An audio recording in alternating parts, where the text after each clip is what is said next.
Define himself. I am twin, reader, writer, artist. This is the only time of the year when I can escape this. So define It's himself. not me waiting to catch a bus. Who's coming from home now?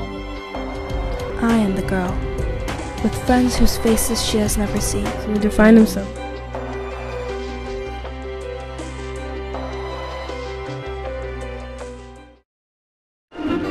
Why are people so nosy? What causes their curiosity? My piece is actually a comedy piece about meddlesome neighbors.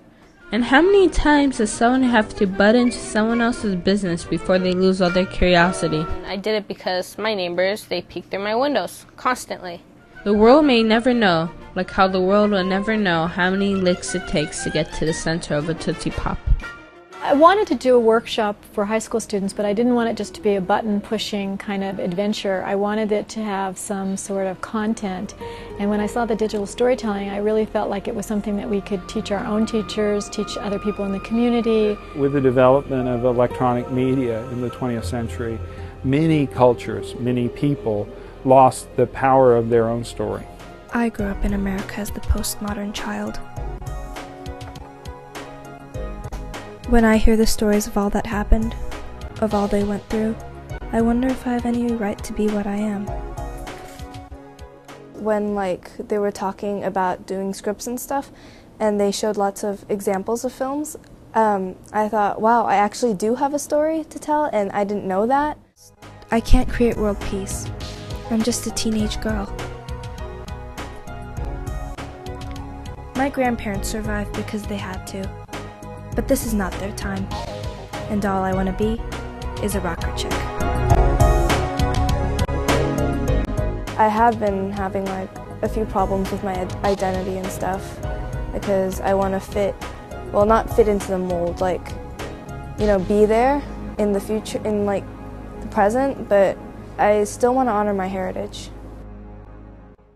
The Center for Digital Storytelling essentially is known for taking this workshop method to various educational, business, and community environments. Working with the Armory Center for the Arts and with Center for Digital Storytelling and with Pasadena City College's Digital Media Center. We wanted them to have an introduction to industry standard digital tools. At the same time, we wanted them to have a sense of what it would be like to be in a college class or an art class at an art school. And in the third sense, we wanted to bring students who would probably not normally all hang out together and teachers who would not normally all hang out together to sort of have that synergistic exchange of information, people's ideas, cultures, viewpoints. Very exciting. We think the irony is that the campfire of the digital media toolset is something that will draw people back to the notion of telling story. They like the idea of seeing themselves on screen. When my reflection with its opaque eyes asks, "Where have you been? What have you seen?" I answer that I have been to places too numerous to imagine, and I have seen the shape that might emerge from the fragments of myself. I feel like maybe I have too many images, but I don't know what to do. Well, what was nice at the beginning, Katie, is you sort of barraged us with a bunch of images and a bunch of ideas, and then we got to sit on your picture writing, which was, that timing difference helped me there. Yeah. And if you could think of that pacing and tempo of that to allow us, Emily talked about it yesterday, every once in a while just give us a...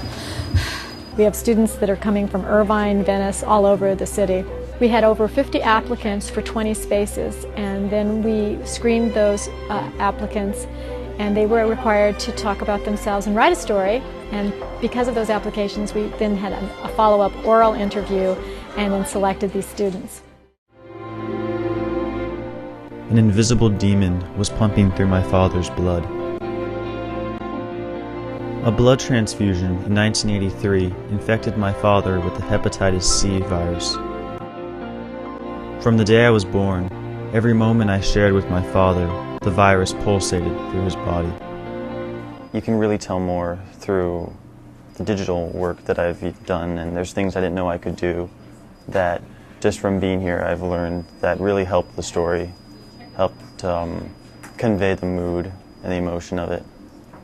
The treatment was brutal. Injections and medications rendered him weak and bedridden. My family suffered.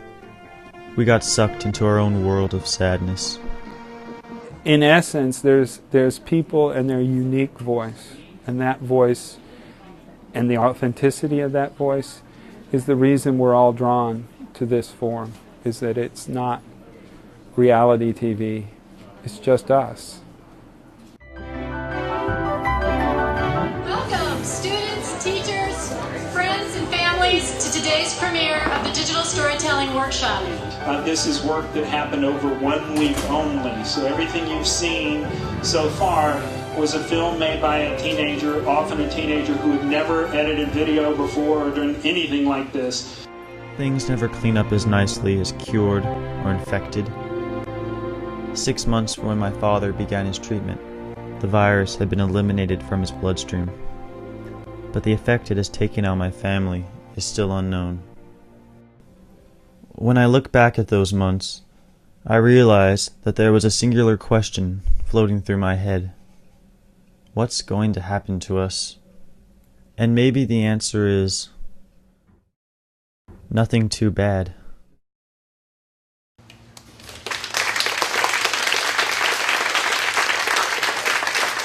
All the audience and the families and friends to give these kids such a big hand. I've never seen anybody work so hard.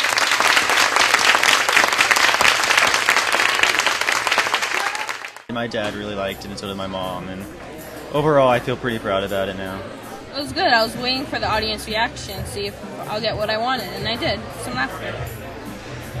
It was embarrassing. Why embarrassing? Well, it's really personal, so yeah, just pure embarrassment, that's all. The premiere was a great finale to this long week. I think the kids surprised themselves and us, the teachers. PCC brought something to the table, the expertise and the technology. The Armory brought its connection to the community, and the Center for Digital Storytelling brought the curriculum and the expertise in the faculty. Those are the types of programs where everybody wins. Corporate Apple has invited me up in the fall to talk to other community college teachers about this, and we're going to plan a women's workshop for making films. Laurie has just wonderful contacts. Being able to work with the Armory Center has been incredible, and I really look forward to us doing things in the future, just allowing us to get more involved in the Pasadena community, which is so tight as it is. To be able to get out there and just branch out into the community is really important for Apple. It's going to percolate and wave and ripple for a long, long time.